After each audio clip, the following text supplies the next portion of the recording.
물론 여긴 국민 라디오.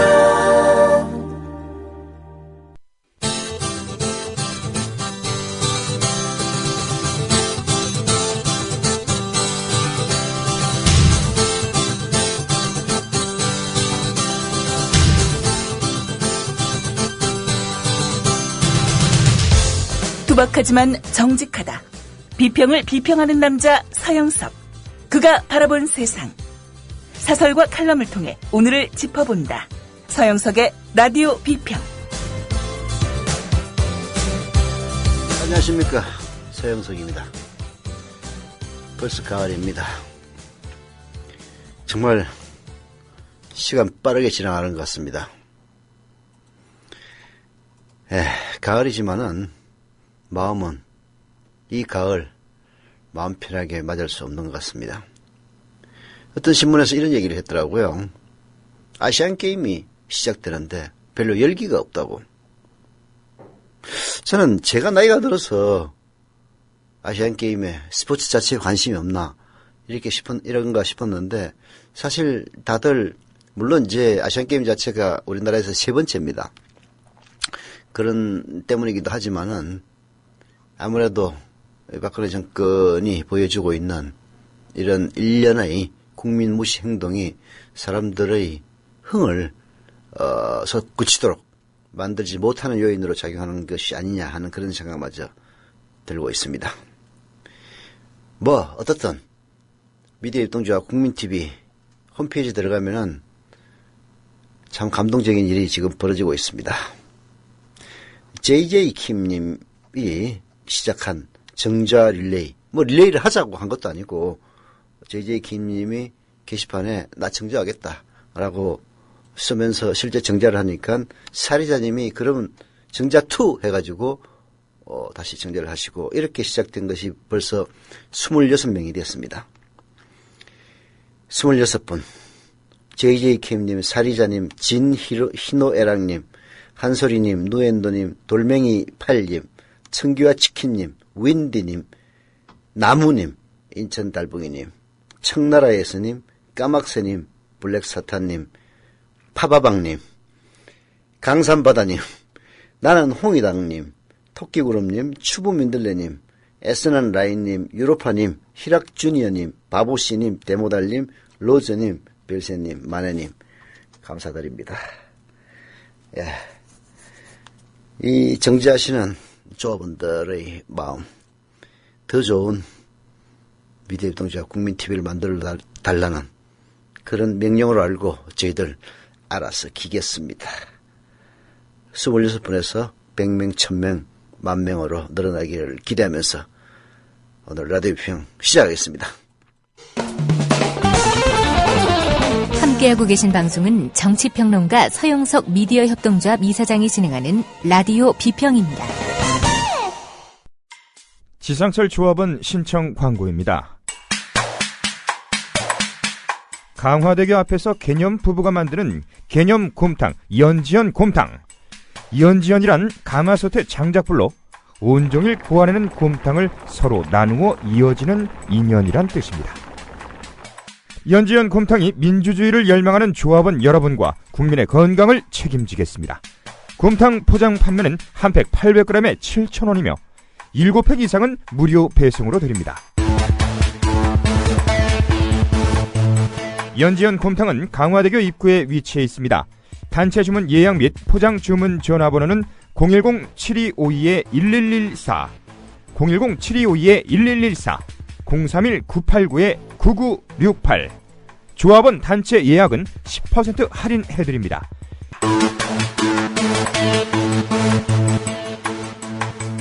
포장 판매 금액의 10%는 국민TV 후원금으로 쓰입니다. 이 광고는 미디어 협동조합 조합원 왕싸가지님 신청 광고입니다. 조합원 왕싸가지입니다. 지난해 처음 조합원들과 만났을 때는 9,000명이었는데 깨어있는 시민의 힘으로 어느새 25,000이 넘는 조합원이 모였습니다. 여러분의 힘으로 4월 1일부터는 국민TV 뉴스키를 개국했습니다. 언론이 죽어버린 사회, 권력과 자본으로부터 자유로운 국민TV가 여러분의 눈과 귀가 되어드리겠습니다. 조합원 가입으로 함께해 주십시오. 미디어 협동조합 임직원과 조합원들은 세월호 참사로 피지도 못하고 져버린 꽃들을 결코 잊지 않겠습니다. 희생자분들의 명복을 빕니다. 네. 오늘 아침 출근해서 오늘 라디오 비평에서 무슨 얘기를 할까 고민을 하면서 여기저기 신문을 뒤적거리고 있는데 한국일보 사회부 이진희 기자가 쓴 글이 눈에 띄었습니다. 당연한 것을 지켜내기 힘든 시절이다는 제목의 글이었는데요. 정말 아주 기자라는 거 보니까 나이도 그렇게 많이 된 것 같지는 않은데 지금 우리들의 심정을 정말 절절하게 잘 묘사해주고 있는 것 같았습니다. 정말 당연한 것을 지켜내기가 힘든 시절입니다. 한국일보 사회부 이진희 기자의 글을 소개해드리겠습니다. 기자로서 좌절감이 드는 경우 중 수위를 차지하는 것은 문제를 써도 정부가 무시하고 고치지 않을 때다. 하지만 그런 사안들도 법원 판결로 바로잡히는 경우를 여럿 보아왔다.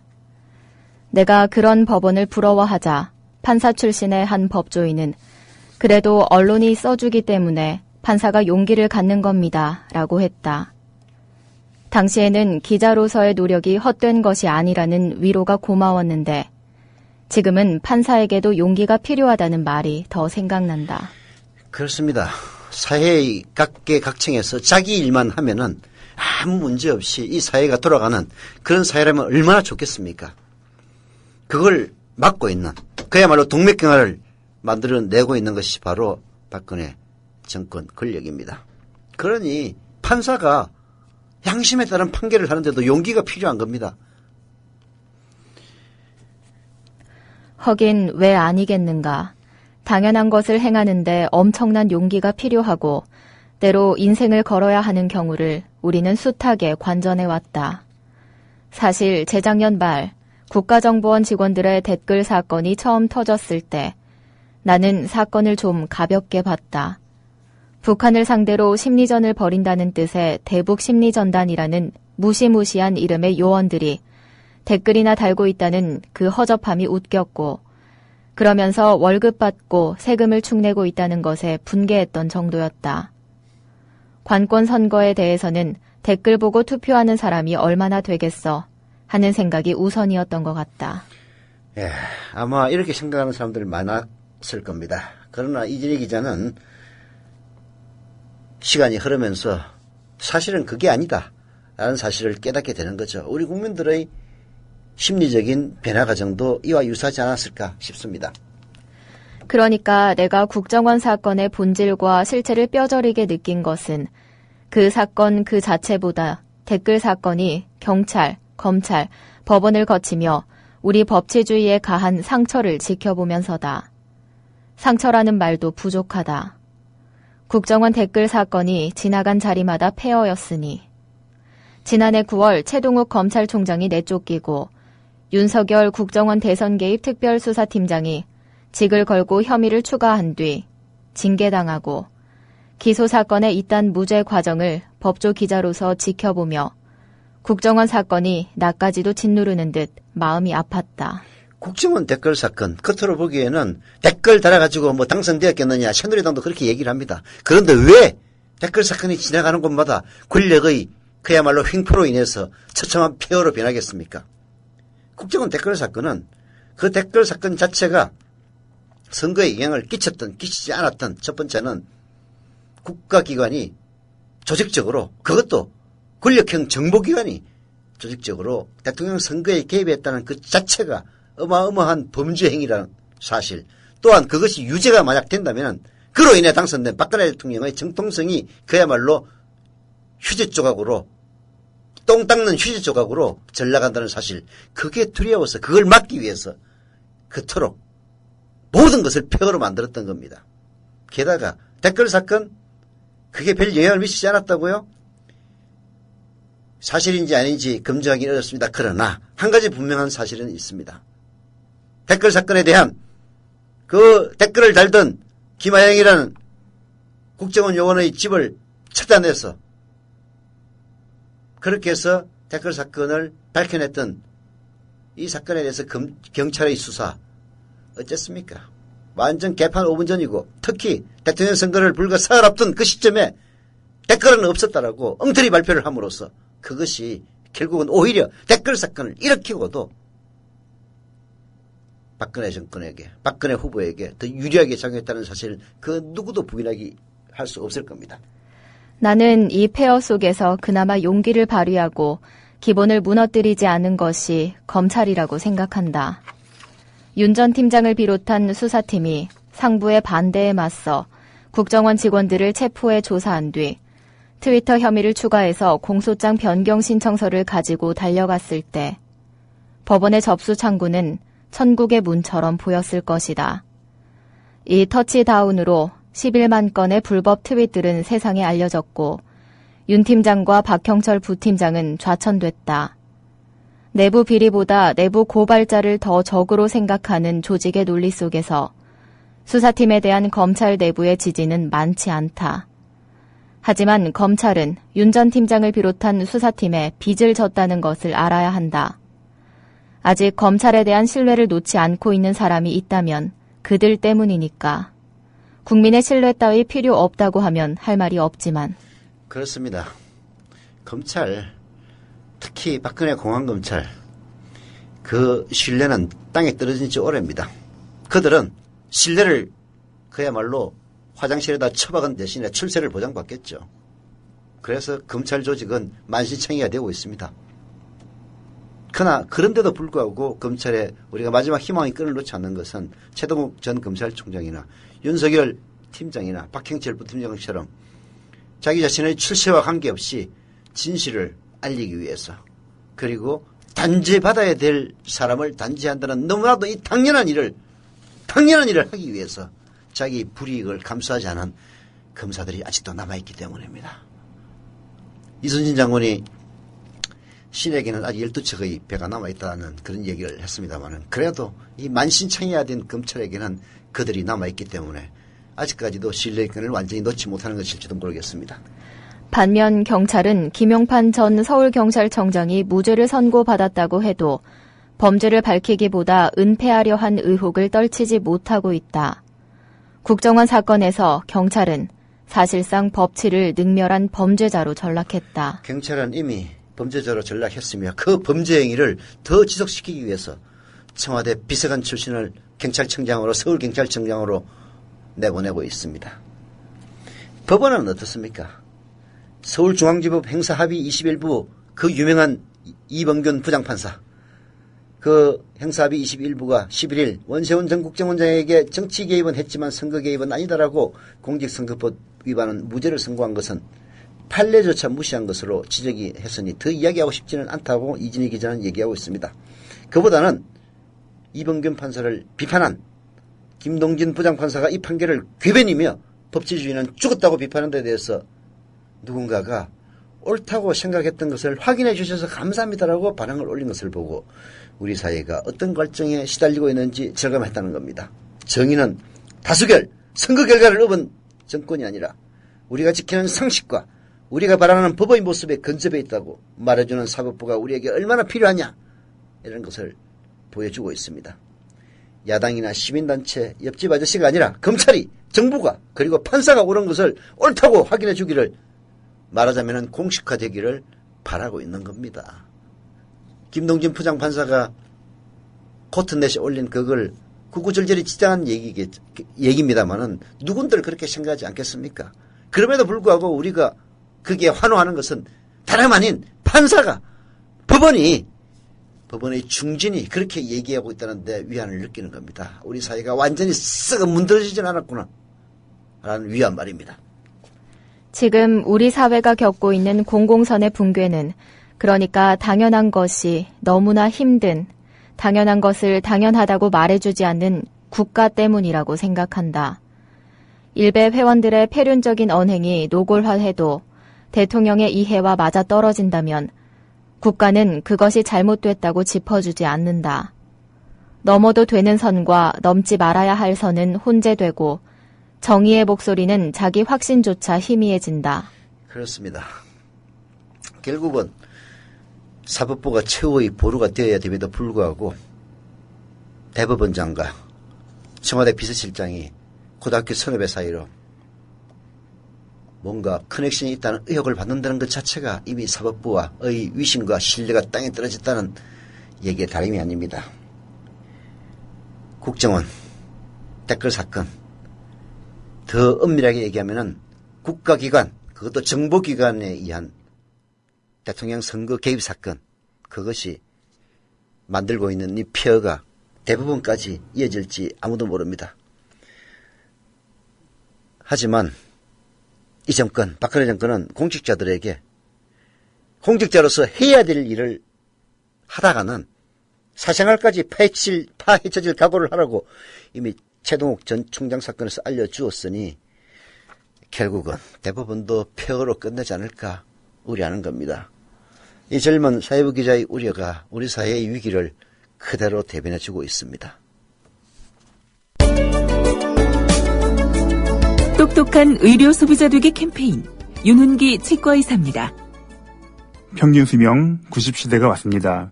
하지만 큰 질병도 늘어났습니다. 큰 병은 병원비도 비싸고 삶의 질을 훼손하므로 최선을 다해 피해야 합니다. 큰 병을 예방하려면 평상시에 적당한 운동과 바른 식생활로 체질을 관리해야 합니다. 또한 어떤 병에 걸려도 과잉진료는 반드시 피해야 합니다. 과잉진료를 피하려면 이런 병원의 이용을 삼가해야 합니다. 첫째, 허위, 과대 광고로 유인하는 병원. 둘째, 국민건강보험은 나쁘다며 국가를 모독하는 병원. 셋째, 신용카드를 이리저리 피하며 탈세하는 병원. 과잉진료는 몸과 마음 그리고 소중한 가정경제를 말아먹는 진짜 사대약입니다. 예방과 관리에는 큰돈이 들지 않습니다. 평상시에 마음과 몸의 관리를 잘 하셔서 큰 병 치료 없이 오래오래 건강하시기 바랍니다. 지금까지 윤훈기 치과의사였습니다. 똑똑한 의료 소비자 되기 캠페인이었습니다.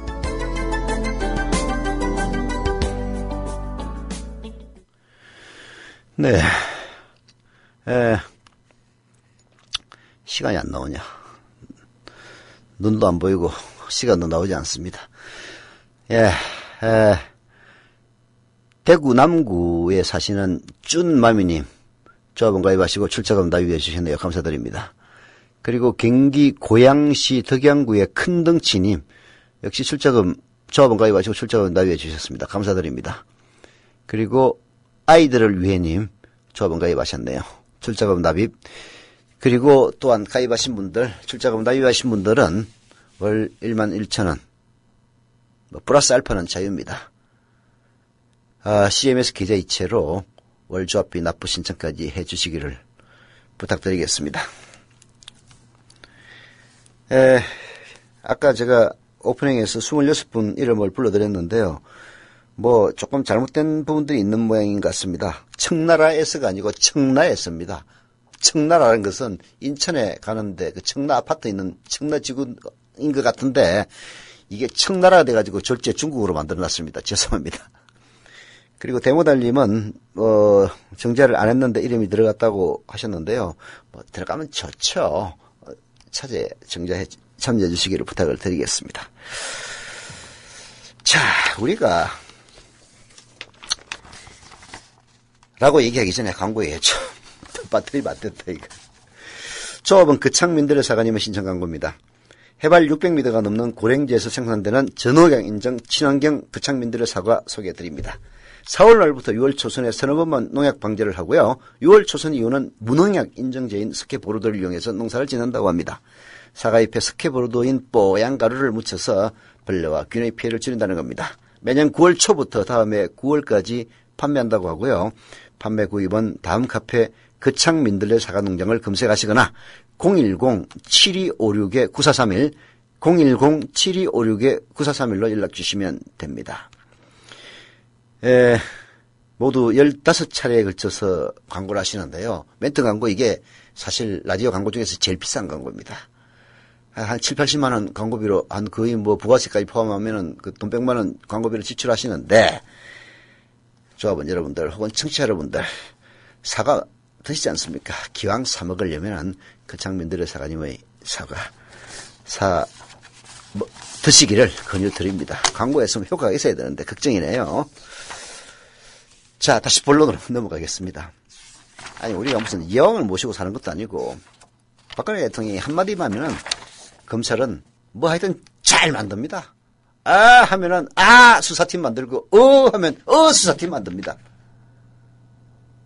아마 아까 그 윤석열 팀장 얘기 좀 잠깐 했는데요. 그런 사람을 제외한 이 뭐 팀 만들기 좋아하는 이분들, 공안검사 출신들, 그들에게는 박근혜 대통령이 그야말로 여성으로 환생한 루이 14세 태영왕 루이로 착각하는지도 모르겠습니다.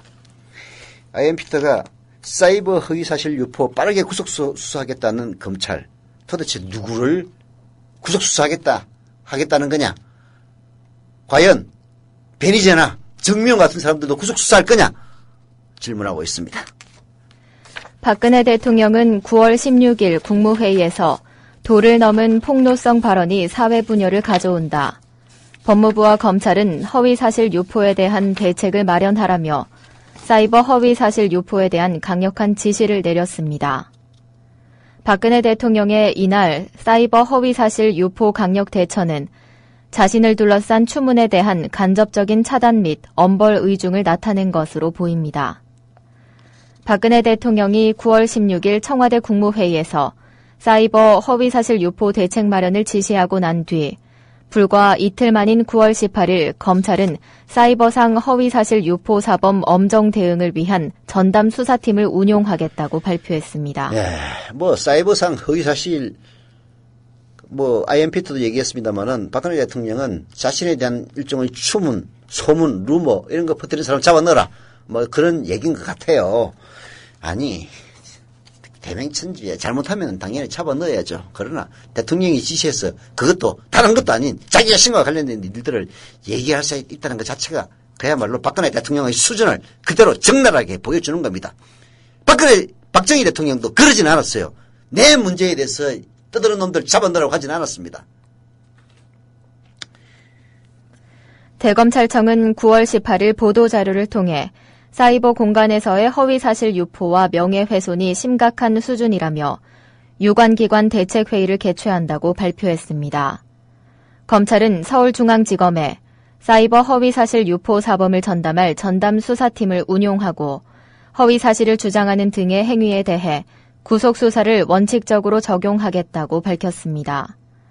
특히 검찰은 허위사실 유포자뿐만 아니라 확산, 전달자 모두 엄벌하겠다며 전담팀에 사이버 범죄 전담 검사 5명과 전문 수사관을 투입하겠다고 합니다. 대통령의 지시가 내려온 지 불과 이틀 만에 이루어진 검찰의 발빠른 수사팀 구성은 여타의 사건과 비교하면 정말 LTE급이라고 할 수 있습니다. 그야말로 빠름 LTE급입니다. 그야말로 박근혜 여왕의 지시에 대해서는 그야말로 광속으로 아부하는 검찰의 모습을 보면은 대한민국 검찰들 참 뜨끔 새끔 온갖 조롱을 다 받았습니다만은 또 앞으로는 무슨 조롱을 받을지 오히려 걱정이 됩니다. 검찰은 이날 2011년부터 2014년까지 사이버상 명예훼손 및 모욕 사건 주요 리스트를 함께 보여주면서 어떤 사이버 허위사실 유포를 수사할지에 대한 사례를 보여줬습니다. 검찰은 사이버상 명예훼손 및 모독죄 사례로 20건을 발표했는데 연예인과 선수, 일반인 등의 8건을 제외하면 반 이상이 정치인에 관련된 사례였습니다. 우모 의원의 모 씨 인사 개입을 위해 보좌관 등이 모 시장실에 쳐들어왔다 등의 허위 사실을 적시, 자신의 이메일을 통해 이명박 대통령이 이모 특임 장관을 외국으로 다시 보내기로 했다는 취지의 허위 사실을 친구들에게 송부, 허위 사실 유포하여 당선된 유모 의원이 검찰에서 무혐의를 받은 이유가 뭐라고 보십니까? 최모 씨와 관계가 있을까요?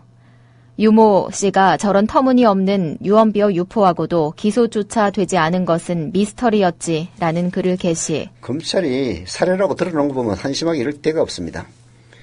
검찰이 사이버 허위사실 유포라며 올린 사례 중에서 우리가 눈여겨볼 사례 몇 가지가 빠져 있습니다. 빠져 있어요. 그 중에서도 변희재 씨가 김광진 의원 명예훼손 혐의로 징역 6개월에 집행유예 1년을 받은 사례 그 20건 중에 없습니다. 변희재 씨 사례가 중요한 것은요. 변희재 씨가 연루된 민형사 소송만 5건이나 되는 그야말로 허위사실 유포 전문가라는 의심을 받기에 충분한 이력을 갖고 있기 때문입니다.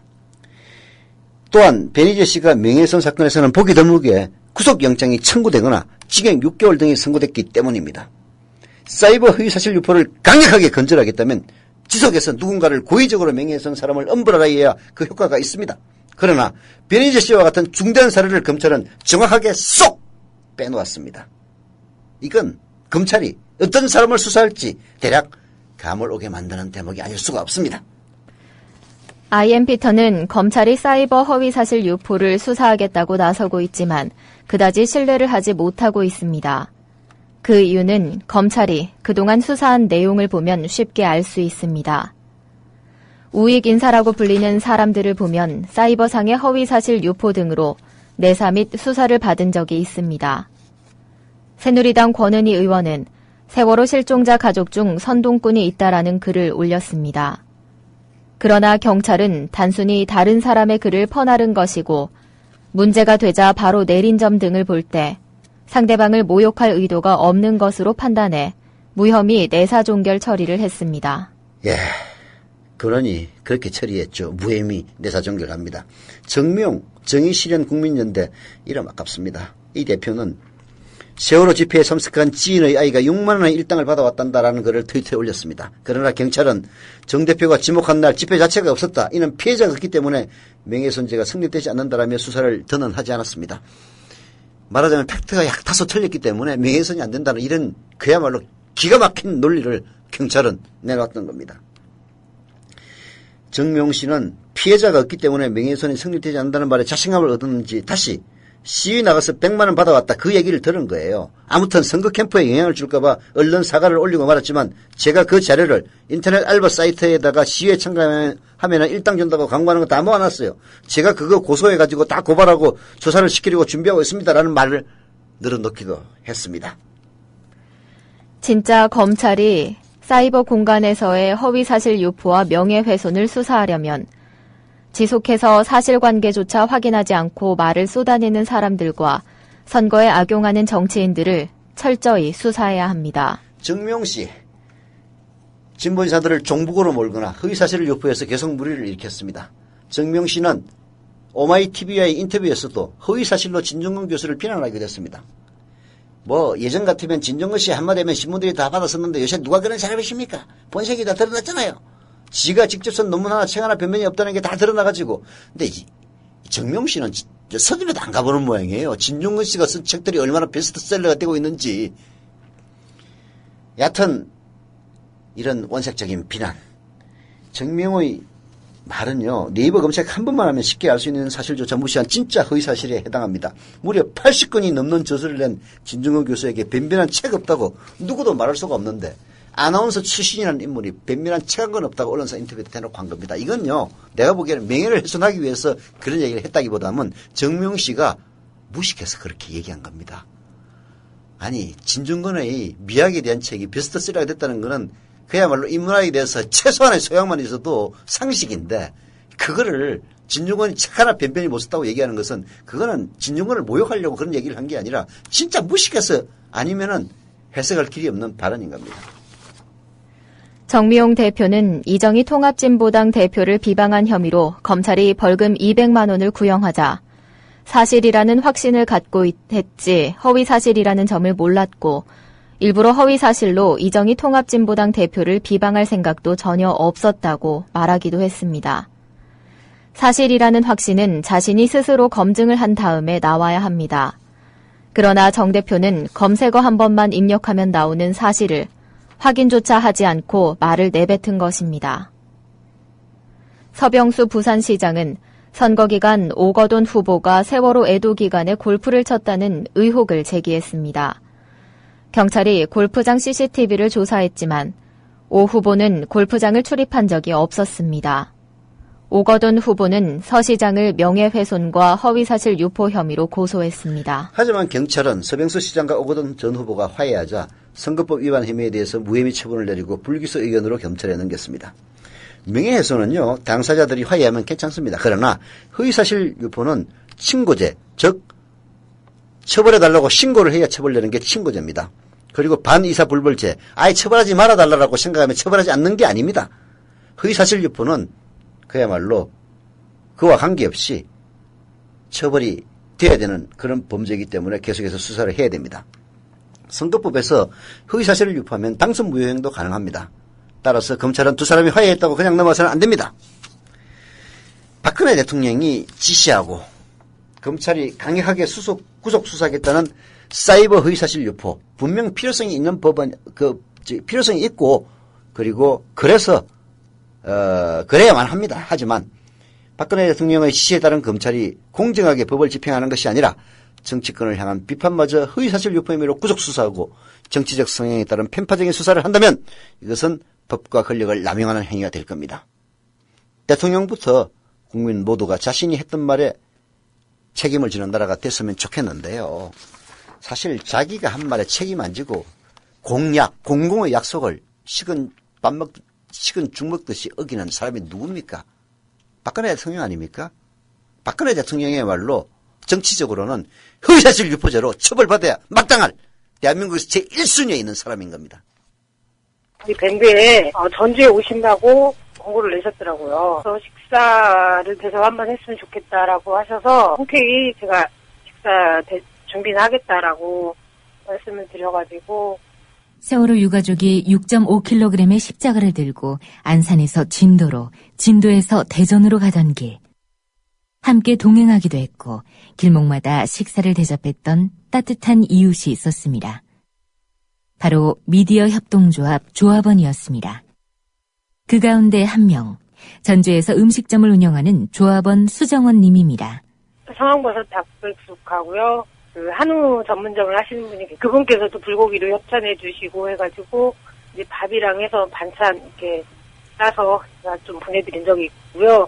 하루빨리 특별법이 통과가 돼서 진상규명이 이루어져서 유가족들의 가슴 아픈 그런 부분들을 빨리 풀어드려야 된다라고 생각하고 있습니다. 착한 사람들이 만드는 아름다운 공동체 미디어 협동조합에 여러분을 초대합니다. 미디어 협동조합 홈페이지 국민.tv 또는 서울전화 3144-0933 서울전화 3144-7737로 신청하실 수 있습니다.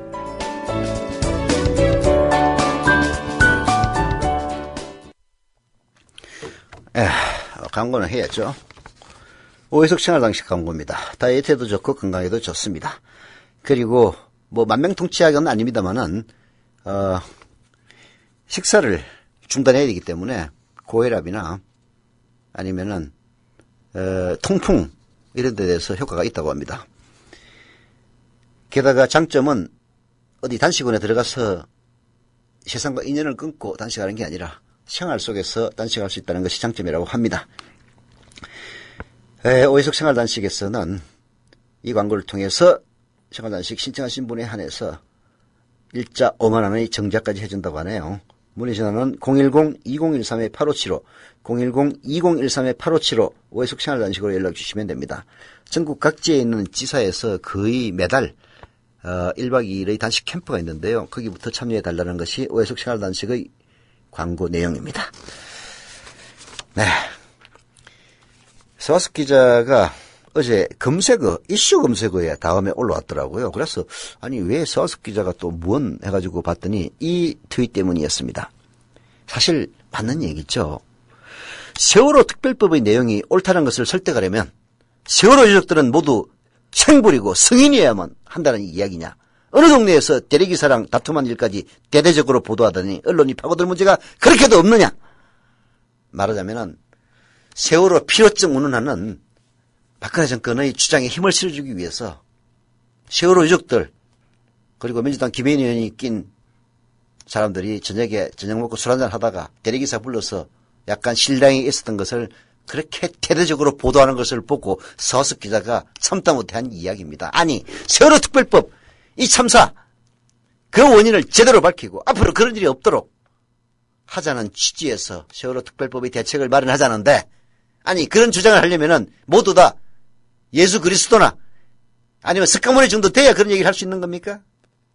그리고 세월호 유가족들을 뭐 특권 운운하면서 무슨 완장 찼다고 얘기하는 김대중이 같은 조선일보 고문은 그럼 너는 그러면은 술 먹고 한번 꼬장 부린 적이 없냐?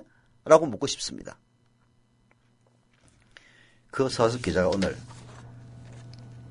한국일보에요. 품성론이라고 하는 칼럼을 게시했는데요.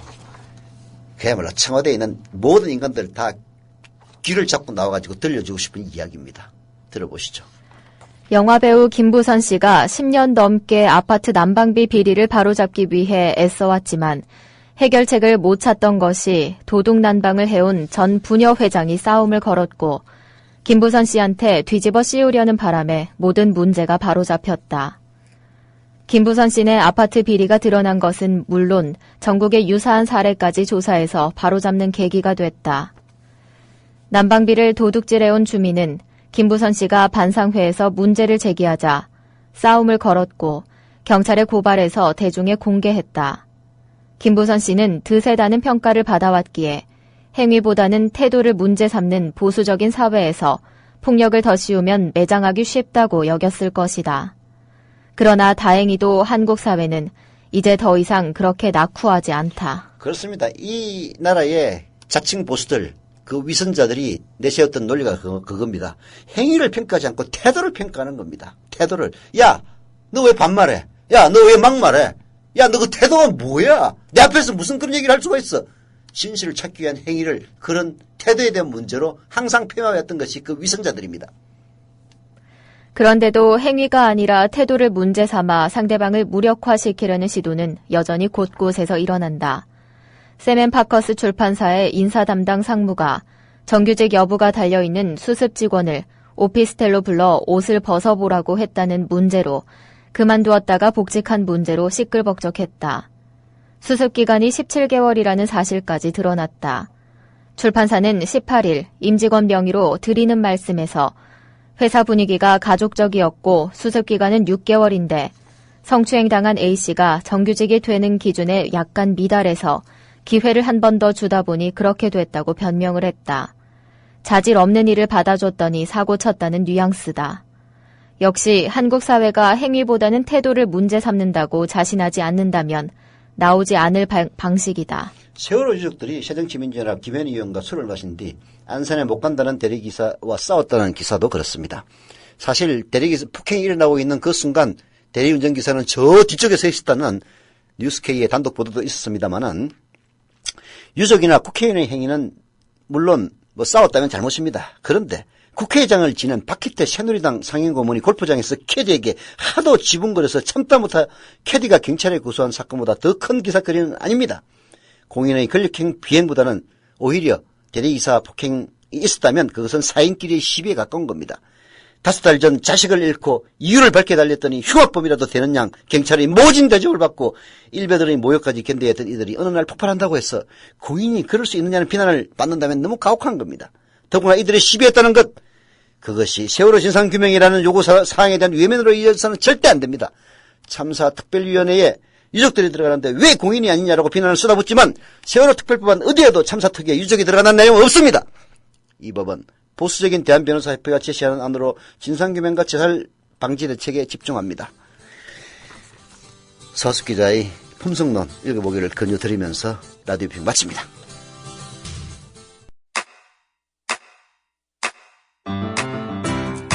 국민 라디오 지지하는 4가지 방법 아시나요? 다운로드하기, 별점 주기, 댓글 달기, 구독하기. 국민 라디오를 보다 많은 이들에게 전할 수 있는 가장 손쉬운 방법. 다운로드하기, 별점 주기, 댓글 달기, 구독하기. 잊지 마세요. 다운로드하기, 별점 주기, 댓글 달기, 구독하기.